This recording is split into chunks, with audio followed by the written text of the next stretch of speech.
Ih Bebek, kamu tuh kemana aja sih? Aku teleponnya dari tadi juga. Ih, maafkan abang Bebek. Bukan Bebek nggak mau angkat telepon dari Bebek. Menawate bang mama adik pemesom lu abang. Jadi celanangan lu dalam mesiga di puplong lengan le mama Bebek. Jadi kiban lun ku angkat.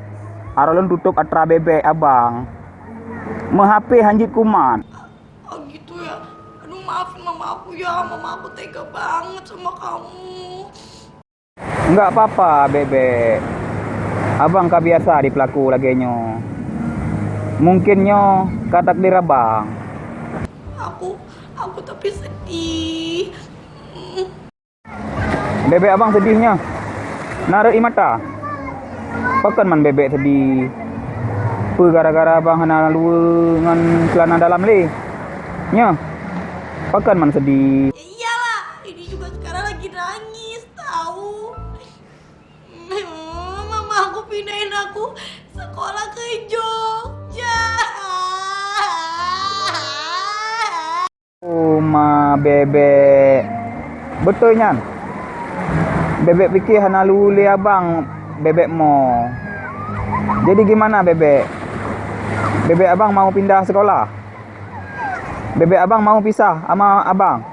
Aku juga nggak tahu. Aku nggak mau ke sana. Tapi mama aku suruh aku pindah. Aku nggak mau pisah dari kamu, Bebek. Sama bebek. Abang hana sanggup pisah dari bebek abang. Lebih baik abang bunuh diri aja. Bang gantung ro di bak sike daripada pisah dengan bebek. Ih Bebek, kalau kamu mati bunuh diri sama aja. Kita artinya pisah-pisah juga, pisah dunia. Ah, kamu mah. Iya juga ya bebek. Man mati menyoku gantung ro lon di bak sike. Man haren teci umu bak Tuhan. Man kibanyo. Abang kamu mang bebek. Aku juga nggak tahu gimana dong. Mehan kayak gini aja. Abang kan hana lu. Pinjam lu bebek jut. Mesiga jungan lu dalam bebek. Hai lu dalam yang pingyan yang pernah abang juk waktu adik ulang tahun. Ha bebek, kiban. Emang kamu punya otak, tapi ya udah deh. Kalau otak ada bebek. Yang enggak ada celana dalam abang.